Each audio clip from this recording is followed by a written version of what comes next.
தமிழர் வரலாறு உலக இனங்களுக்கு சவால் விடும் அளவிற்கு தொன்மையானது. உலக தமிழினத்திற்கு முகவரியாக விளங்கும் ஈழத்தமிழர் வரலாறும் சில ஆயிரம் ஆண்டுகள் அல்ல, பல்லாயிரம் ஆண்டுகள் தொன்மையானது. ஈழத்தமிழினத்தின் பெருமை சொல்லும் வன்னிமண் இந்த நூற்றாண்டல்ல, பல நூற்றாண்டுகளுக்கு முன்னரேயே வல்லாதிக்க சக்திகளுக்கு எதிராக அடிபணியாது நிமிர்ந்து நின்ற மண் என்ற பெருமைக்குரியது. வன்னி தனக்கான தனித்துவங்கள் பெருமளவானவற்றை தன்னகத்தே கொண்டு விளங்குகிறது.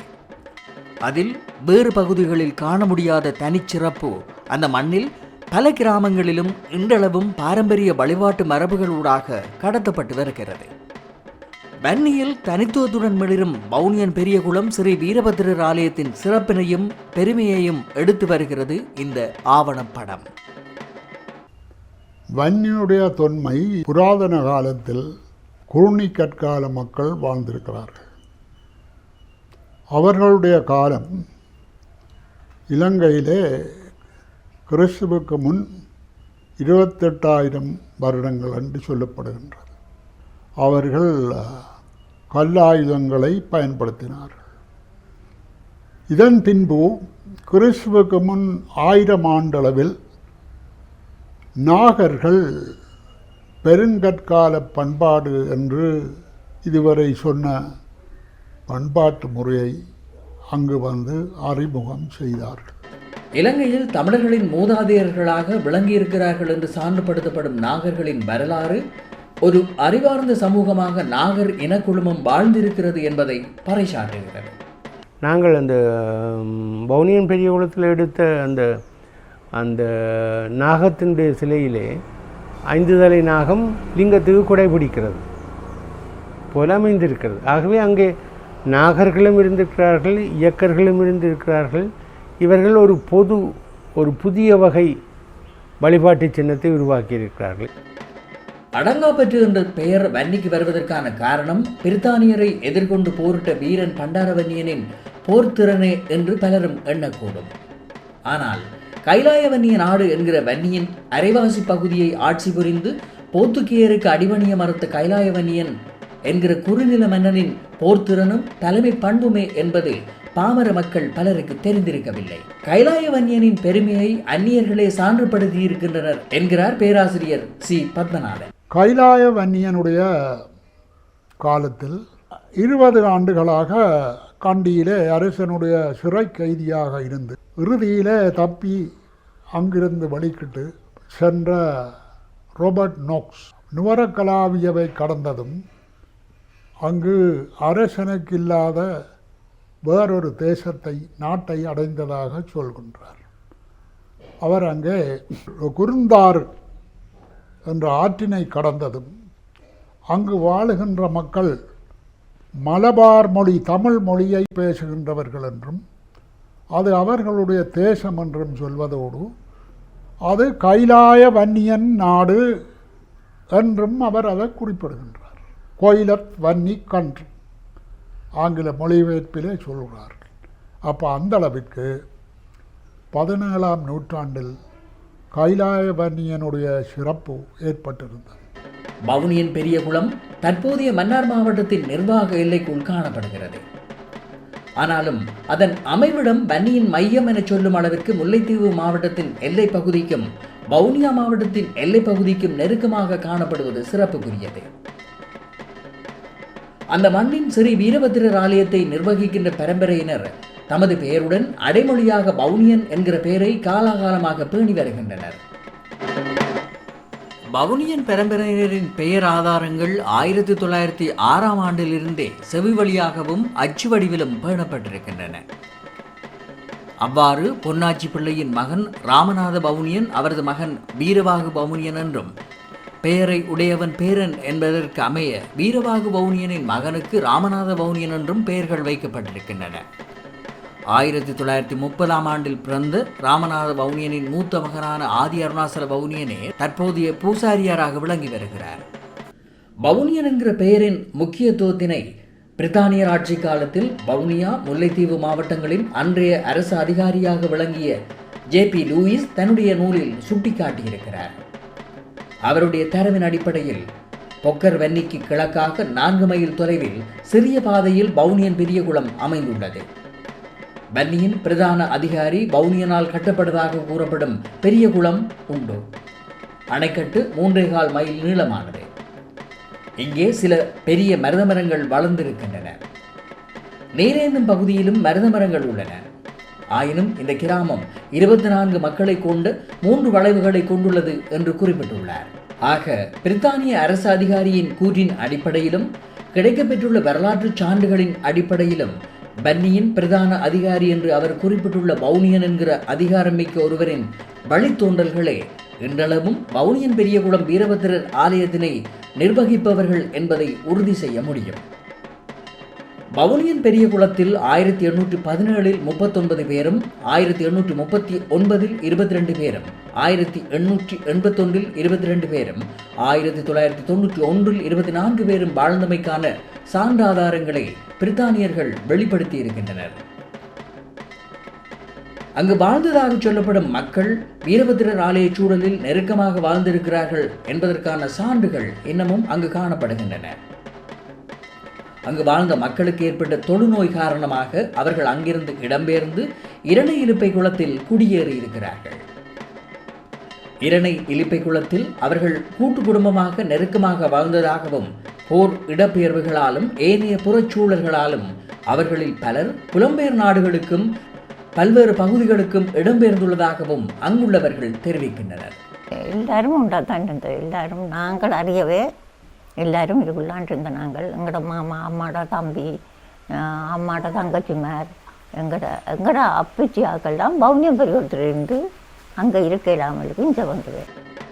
இருந்தபோதிலும் இன்றளவும் வீரபத்திரர் ஆலய பொங்கல் நிகழ்வில் பங்கேற்பதற்காக ஆண்டுதோறும் தமது சொந்த மண்ணுக்கு அவர்களில் பலர் ஊர் திரும்புகின்ற வழக்கம் தொடர்கிறது. வவுனியன் பெரியகுளம் வீரபத்திரர் ஆலயம் மற்றும் அதற்கு மிக நெருக்கமாக இருக்கும் பிள்ளையார் ஆலயம் என்பன மிக தொன்மையான மற்றும் மிகுந்த பக்திபூர்வமான ஆலயங்களாக விளங்கி வருகின்றன. குறிப்பாக வீரபத்திரர் ஆலயத்தில் இருந்து கிழக்கு நோக்கிய திசையில் வீரபத்திரர், ஐயனார் மற்றும் பிள்ளையார் கோவில்கள் ஒரே நேர்கோட்டில் அமைந்திருப்பது மிகச் சிறப்புக்குரியது. வீரபத்திரர் மக்களின் வேண்டுதல்களை உடனடியாகவே நிறைவேற்றி வைக்கின்ற ஒரு தெய்வமாக விளங்கி வருவதாக கிராமத்து மக்கள் சாட்சியம் சொல்கின்றனர். தீர்க்க முடியாத பிணிகளை தீர்ப்பவராக, கேட்கின்ற வரங்களை கொடுப்பவராக இன்றளவும் மெய்சிலிர்க்க வைக்கும் அற்புதங்களை வீரபத்திரர் பெருமான் நிகழ்த்துவதாக மக்கள் பூரிக்கின்றனர். ஆற்றுக்குளத்தில் ஒரு மேனேஜி ஒன்று இருந்தது. கோயிலில் நல்ல மாதிரி தான் கோயிலுக்கு வந்து போகிறது. அவளுக்கு ஒரு புள்ளி ஒன்று செத்தது. அப்போ அவை பிள்ளைகள் செத்தா இந்த கடைசியாக அந்த அந்த 30 செய்யக்குள்ளே அவை அந்த குளத்தில் கரைச்சி விடுறது. சில பேர் அப்படி செய்கிற அந்த இந்தியாவிலாம் அப்படி தான் செய்கிறது. பிள்ளைய அந்த பொம்மை செய்து கொண்டே குளத்தில் கரைச்சி விடுறதான். இவக்கு இங்கே இருந்தவ பிளாட்டுக்குளத்தில் இருந்தவ அவள் அந்த புள்ளை செத்து முடிய அந்த சிவன் கோயிலுக்கு உங்கள் போய் பெரியகுளம் கோயிலில் அந்த பொம்மை செய்து அந்த குளத்தில் விட்டுருவா. அவள் இந்த குளம் அது அந்த கோயிலுக்கு கட்டப்பட்ட குளம், இந்த பெரிய குளம் இவன் இருக்க அந்த இதை பொம்மையை கரைச்சி அந்த கோயிலில் விட்டெல்லாம் செய்து போட்டு சிவன் கோயிலுக்கு பூசை செய்து போட்டு போயிருக்குறோம். அங்கே 31 அன்றைக்கு துவாசமாக 31 தெரியாது. வரைய இவக்கு ஒரு சின்ன கைக்குழந்தையும் இருந்திருக்கு. கைக்குழந்தை ஆணை அடித்து அந்த புள்ளை செத்துட்டுது. இவக்கு இந்த கால் இதுக்குள்ளே அப்படியே முறிஞ்சிட்டுது. நடக்க மாட்டா, அவள் தப்ப மாட்டா. இப்போ வந்தால் யாரான் அது சண்டை வாட்டில் உள்ளாக்கி பிள்ளையும் செத்து அவளுக்கு இந்த கால் இதுக்கு முறிஞ்சு அவள் தப்ப மாட்டா என்று தான் அவள் வீட்டை கொண்டு கைதியில் சேர்த்துருவா. அவள் தப்ப மாட்டாண்டு. அப்போ இந்த கோயிலில் நீ உங்களே கூப்பிட்டது. இவரை கூப்பிட்டு நூல் முடிஞ்சு கட்டி சொல்ல சரிண்டு இவர் போனவர் நூல் முடிஞ்சு கட்டி போடு. நாம்பரானுக்கு பூசாரி அவர் பூசாரியாரம் போனவர். அவர் சொல்லியிருக்கார், நீங்கள் அவர் சொல்லியிருக்கார் நூலாக கட்டி போடு, நீ பயப்படாத, உனக்கு சுகம் பெறும், நீ நடந்து வருவாய் பொங்கலுக்கு கோயிலுக்குன்னு சொல்லி போட்டு வந்திருக்காரு. இவர் பூசாரியார் இவரோட போன பூசாரி நாம்பரம் இருக்கார். இது என்ன பூசாரி எப்படி சொல்லி போடுவார், மேனேஜ் எத்து பெருமையோட இப்படி சொல்லி போடுவார். அதே மாதிரி அந்த கால் சுகம் மேனேஜி பொங்கலுக்கு கோயிலுக்கு இப்போவும் ஒவ்வொரு வருஷமும் பொங்கலுக்கு வரும். இந்த கோயிலில் என்னென்னு சொன்னால் இப்போ குழந்தை இல்லாத ஆக்களுக்கு நிறைய பேருக்கு நேர்த்தி வச்சு குழந்தை இல்லை தங்களுக்குண்டு நேர்த்தி 10 வருஷம் 12 வருஷம் வேறு தங்கச்சி கூட கொஞ்சம் காலம் பிள்ளை இல்லாமல் இப்போ பிறந்த 10-12 வருஷம் அந்த நேர்த்தி கட்டி போட்டு போனால் நம்பிக்கையாக குழந்தை கிடச்சிருக்கு. அது எனக்கு வடிவாக தெரியும், குழந்தை கிடச்சிருக்கு. மற்றது இந்த முந்தைய ஆக்கள் ஹாஸ்பிட்டலில் கொண்டு வரது தானே, கூடுதலாக வீட்டில் தான் குழந்தை கிடைக்காது. இப்போ மாமா இருக்கே கேம் எனக்கும் அப்படி நடந்தது. மாமா இருக்கே கேம் எனக்கு மூத்த பிள்ளை அங்கே இருந்தது பிறந்தது. எனக்கு 3 நாளாக வயிற்று குத்து அப்போ ஹாஸ்பிட்டலுக்கு கொண்டு போகணும்னு சொல்லி எங்கட பழைய ஆளுதாக்கள் கொண்டு போகக்கூடான்னு இருந்தானே. மாமா வந்து 3வது பேசி போட்டு மாமா வந்து ஆடி என் தலையில் திருநூறு போட்டுட்டு கீழே விழ வெளியில் போய் கீழே விழ எனக்கு குழந்தை கிடச்சிட்டு. இப்போ குழந்தை கிடைக்க மாதமாக இருக்கணும்னு சொன்னால் 1 மாதம் 2 மாதத்தில் நாங்கள் இப்போ பிள்ளைகளுக்கு விடுறோம். நாங்கள் 1 மாதம் 2 மாதத்தில் ஒரு வெள்ளை போடும் அம்மனுக்கு விரோதனுக்கு ஒரு சாவலும் வேண்டி வெள்ளை சாவலும் போடும் விரமாளைக்கும் வேண்டி தலையை சுற்றி போட்டு விட்டுடுறது. விட்டால் வயிற்று குத்து அவைக்கு வயிற்று குத்துன்னு சொன்னால் அந்த கோழியை கொண்டு போய் தலையை சுற்றி போட்டு கொண்டு மூடி விட்டால் அவை ஒரு பிரச்சனையும் இல்லாமல் அவைக்கு குழந்தை கிடைக்கும். தெரிஞ்ச அளவில் நிறைய அதிசயங்கள் என்ன பொறுத்த மாட்டாலும் நாங்கள் இருந்ததுக்கும் நாங்கள் இப்படி பலிக்கிட்டதுக்கும் இந்த பிள்ளைகள் இப்படி போனதுக்கும் அந்த வீரத்திரங்கள் எந்த இதிலே எனக்கு தெரியும். இந்த வீரத்திரம் சக்தி உள்ளது. யார் என்ன தெரிஞ்சாலும் சக்தி உள்ளது. எந்த இடத்துல இன்னொரு பிரச்சனை வந்தாலும் வீரத்திராண்டு கையெழுத்தாந்த அந்த சாமி வந்து நிற்கும். என்ன பொறுத்தவரை சாமி வந்து அங்கே நிற்கும். என் பிள்ளைகளை பார்த்தா என் பிள்ளைகள் இப்படியெல்லாம் அங்கால தெரியும் தானே இப்படியெல்லாம் போய் வந்தாக்கு நான் வீரத்திராண்டு பொருத்த இதுகளுக்கு நாங்கள் அந்த சண்டை பிரச்சனைக்கு இருந்து அந்த கோயில்பட்டியை கொண்டு தான் என் மகன் அந்த கோயில்பட்டியால் அவன் காப்பாற்றி வந்தவன். அப்போ என்ன பொறுத்தவரை நான் சக்தி உள்ள தெய்வம் புதுமுள்ள தெய்வம் தான் என்ன பொறுத்தளவுக்கு நான் சொல்லுவேன். என் பிள்ளைகளை காப்பாற்றி இன்றைக்கு நான் இந்த நிலைக்கு நான் இருக்கிற காரணம் வந்து அந்த வீரத்திரம் தான். அதைத்தான் நான் சொல்லுவேன். வன்னியின் பாரம்பரிய வழிபாட்டு தெய்வங்களாக வீரபத்திரர், ஐயனார் போன்ற ஆலயங்கள் மிக நீண்ட காலத்திற்கு முன்னரிருந்தே வழிபாடாற்றப்பட்டமைக்கான சான்றுகள் காணப்படுகின்றன. மக்கள் வழிபாட்டுடன் இணைந்ததாக வரலாற்றுக்கு முந்தைய காலம் முதலே வீரபத்திரர், ஐயனார் வழிபாடுகள் காணப்பட்டமைக்கான சான்றுகளை செவிவழி கதைகளாக கிராமத்தவர்கள் இன்னமும் ஒப்புவிக்கிறார்கள். வவுனியன் பெரியகுளம் கட்டும் பொழுது அடிக்கடி கிட்டத்தட்ட 7 இடங்களிலே முறிப்புகள் ஏற்பட்டதாக அறிந்திருக்கின்றோம். அந்த முறிப்புகளை மீண்டும் மீண்டும் கட்ட முடியாத நிலையிலே ஐயனார் தெய்வத்தை வணங்கி அதற்கான மடையை போட்டு அதன் பின்னர் கட்டிய பொழுது அந்த குளம் உடைக்காமல் நல்ல முறையிலே அமைந்து அது கட்டி முடிக்கப்பட்டதாக கதைகள் கூறுகின்றன. வவுனியன் பெரியகுளம் பகுதி தீவிர போர் நடைபெற்ற பகுதியாக காணப்பட்ட போதிலும் ஆலயத்திற்கு சேதம் எதுவும் ஏற்பட்டிருக்கவில்லை என்று 10 ஆண்டுகள் கழித்து ஊர் திரும்பிய மக்கள் தெரிவிக்கின்றனர்.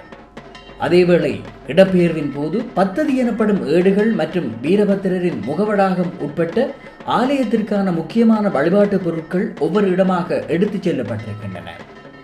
இடப்பெயர்வின் போதும் முல்லைத்தீவு மாவட்டத்தின் பொக்கணை என்கிற பகுதியிலும் ஆலய வழிபாட்டு பொருட்கள் வைக்கப்பட்டிருந்த பகுதியில் எரிகணைகள் வீழ்ந்த போதிலும் பாதிப்பு ஏற்படவில்லை என்று தெரிவிக்கிறார் பூசாரியார் ஆதி அருணாசல பவுனியன். அதெல்லாம் பெரிய இதுண்டா பாதுகாத்தா நம்ம நல்லடியெல்லாம் போயிருக்கும்ல 3 பள்ளியில் வீரபத்திரம் எல்லாம்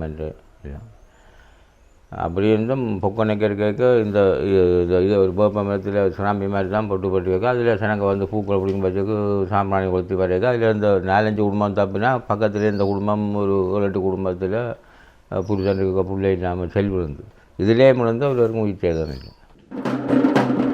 இடப்பெயர்வு முள்ளிவாய்க்கால் வரை நகர்ந்து பின்னர் வவுனியா செட்டிகுளம் அகதி முகாம் என நீண்ட போதிலும் பூசாரியார் ஆதி அருணாசலம் பவுனியன் அவற்றை பத்திரமாக காத்து எடுத்து மீண்டும் ஆலயத்திற்கு கொண்டு வந்து சேர்த்திருக்கிறார். இதேவேளை வவுனியன் பெரியகுளம் வீரபத்திரர் ஆலய சூழல் பகுதியை இராணுவத்தினர் கைப்பற்றிய போது ஆலயத்தில் இருந்த வாள் போன்ற பொருட்களை அவர்கள் எடுத்துச் சென்ற போதிலும் அவற்றினால் அவர்கள் எதிர்கொண்ட ஆபத்துக்களை அடுத்து மீளவும் ஆலயத்திற்கு கொண்டு வந்து வைத்தது மட்டுமன்றி ஆலய சூழலையும் சுத்தப்படுத்தி பேணியதாக இடப்பெயர்வின் பின்னர் ஊர் திரும்பிய மக்கள் அறிந்திருக்கிறார்கள். இந்த வவுனியன் பெரியகுளம் வீரபத்திரன் ஆலயம் மிகவும் தொன்மை வாய்ந்தது. கிட்டத்தட்ட இங்கே நாங்கள் அந்த குலதெய்வ வழிபாட்டை தவறாமல் எங்களுடைய மக்கள் செய்து கொண்டு வருகின்றார்கள். அதாவது ஒரு பேசும் தெய்வம் என்று சொல்லக்கூடிய அளவுக்கு நாங்கள் வேண்டியதை கேட்டு பெறக்கூடிய அளவுக்கு ஒரு பக்திமிக்க தெய்வமாக வழிபட்டு வருகின்றது. யுத்தம் நடைபெற்ற காலத்திலே 1998ஆம் ஆண்டுக்கு பின்னர் இந்த பிரதேசத்தை ஆக்கிரமித்திருந்த இராணுவத்தினர் சிலர் அதில் உள்ள வாளை எடுத்துக்கொண்டு வைத்திருந்து அதனை வைத்திருக்க முடியாத நிலையிலே திருப்பி கொண்டு வந்து அதனை வைத்து அந்த கோயிலை சுற்றி சுத்தம் செய்ததாக நான் வந்து 2010ஆம் ஆண்டிலே வந்து மீளக்குடியமர்த்தல் செய்தபோது அந்த தகவல் அவர்களிடமிருந்து கிடைக்கப்பெற்றது. சிறிய ஆலயமாக பூசை வழிபாடுகள் மற்றும் பொங்கலுடன் வழிபாடாற்றப்பட்டு வந்த ஆலயத்தின் வளர்ச்சியினை நேரில் தரிசித்ததுடன் அதனை மேலும் மேம்படுத்திய பெருமைக்குரிய பூசாரியாராக இன்றைய பூசாரியார் ஆதி அருணாசலம் பவுனியன் விளங்குகிறார் என்பது சிறப்புக்குரியது. இருந்த காலத்தில் ஐயா தேப்பம் இருந்த காலத்தில் செங்கல் கட்டிடம் தான் இருந்தது, கூரை இல்லாமல்.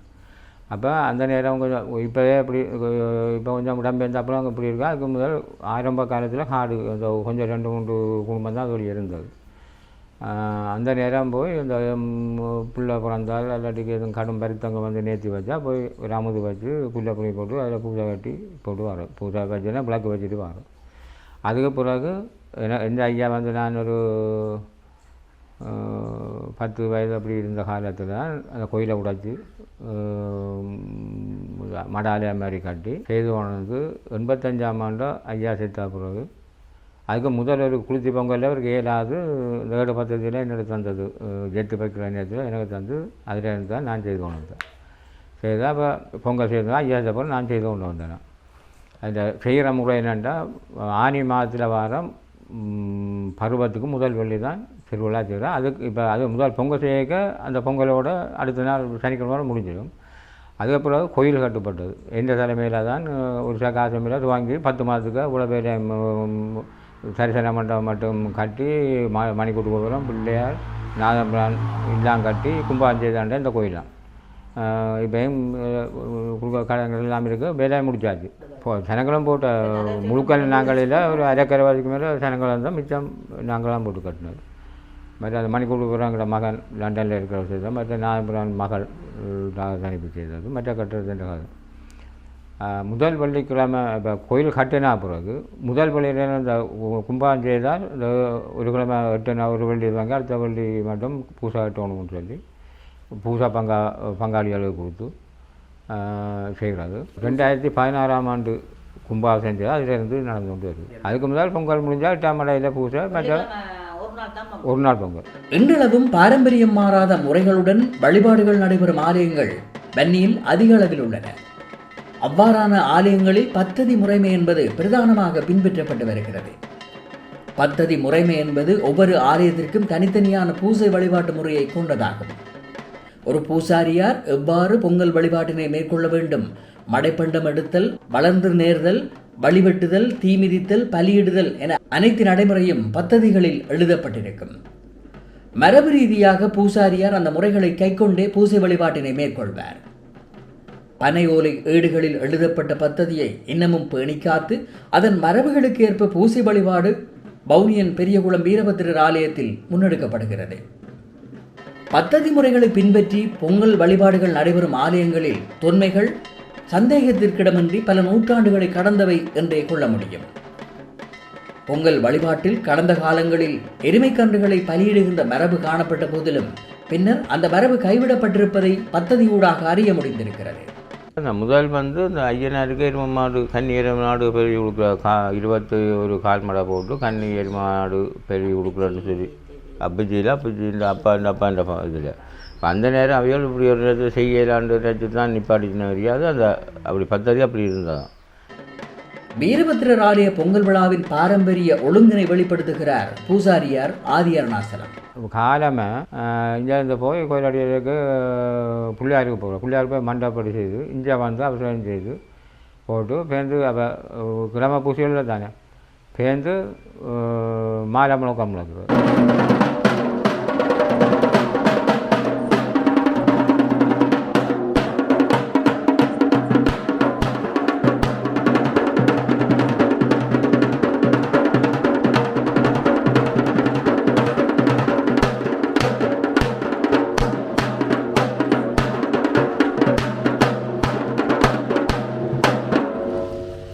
முளைக்கி போட்டு நோட்பு படைக்கணும். நோட்பு படித்து அன்னத்தை கொடுத்து போட்டு 9 மணிக்கு மடப்பண்டமத்தை வந்து கட்சி நேர்ந்து அப்படி செய்து கொண்டு தான் முறை.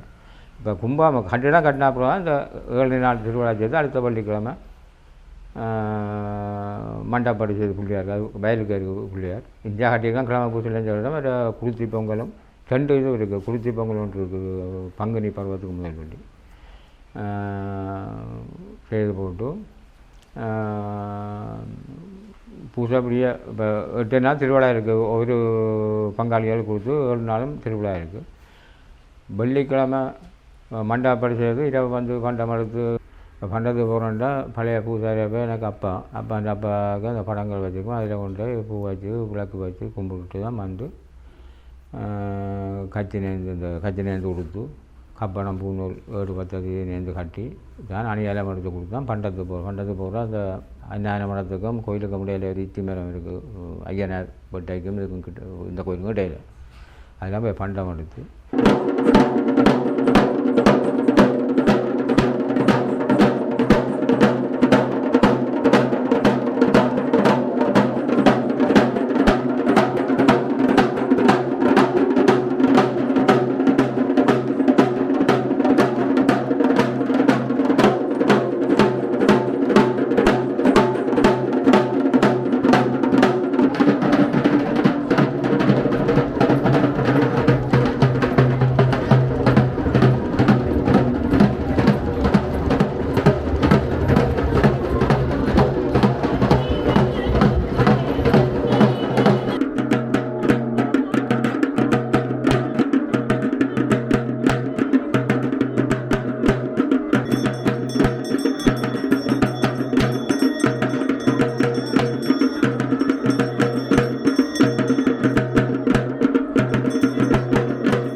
இது போய் எல்லாத்தையும் கொண்டு வச்சு தான் கஞ்சினேந்து போட்டு ரெண்டு போட்டு வெந்து செத்து பூசை பண்ணி போட்டு வெந்து செத்து வைக்கும்.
ஜெத்து பொங்குனா பிறகு படைச்சி அதுக்கிடையில் பலகாரங்கள் இல்லை மடையெல்லாம் பரவிடுவாங்க.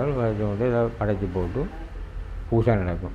பூசை நடந்து பூசை முடிய கோழி பெரி கொடுக்குறோம். வீரவத்தனுக்கு 5 சேவல், பைரவருக்கு 5 பெரி கொடுத்துட்டு பலியாக கொட்டி போட்டு இதை கொண்டு இதுக்கும் பெரியதான் கோழி வெட்டு தலையாக கொண்டு கழிச்சு போட்டு திருப்பி வந்து தண்ணியை ஊற்றி போட்டு பூசாடி நடிக்கிறதுக்கெல்லாம் தண்ணி தள்ளி ஊற்றி போட்டு இப்போ இந்த சட்டியில் அந்த பரிகாரங்களை அனுப்புறதுக்காக அந்த சட்டியில் இல்லை படையெல்லாம் போட்டு கரைச்சி சுற்றி புற வீதியால் சுற்றி கொண்டு வழிபுறத்தில் ஊற்றுறோம். அதோட பொங்கல் முடியுது. பிறகு பின்னேரம் 4 மணிக்கு கும்பம் குளிரப்பணும்னு சொல்லி பொம்பளையாக்கெல்லாம் இங்கே வந்துடுங்க, வந்து நிதில் வந்துட்டு பேருந்து எல்லோரும் வந்துருங்க, வந்து குளத்தில் காலுக்கு தண்ணி ஊற்றி தான் கும்பம் குளிர பண்ணுறோம். கும்பம் குளிர பண்ணி அது முடிய முனிக்கு மடை பழப்போம்.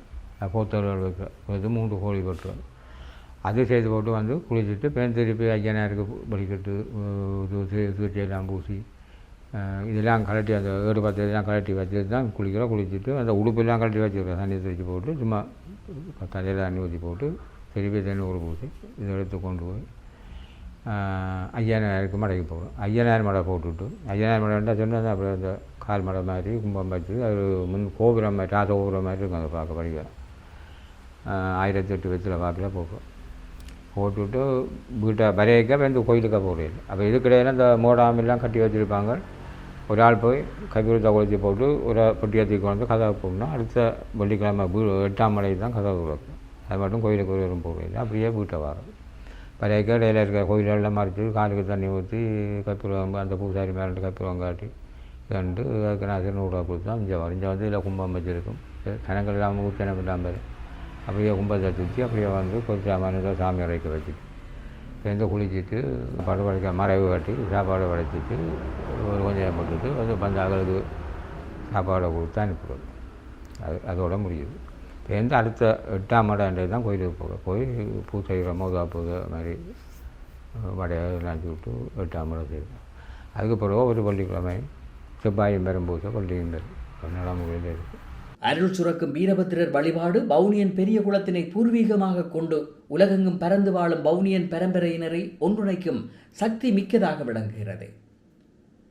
வரலாற்று நீட்சியை கொண்டிருக்கும் வன்னியின் தொல்லியல் தேடலை தீவிரப்படுத்துவதற்கான உந்து சக்தியாக வவுனியன் பெரியகுளம் வீரபத்திரர் ஆலயம் முக்கிய இடத்தினை வகிக்கப் போகிறது என்பது தவிர்க்க முடியாத உண்மையாகும்.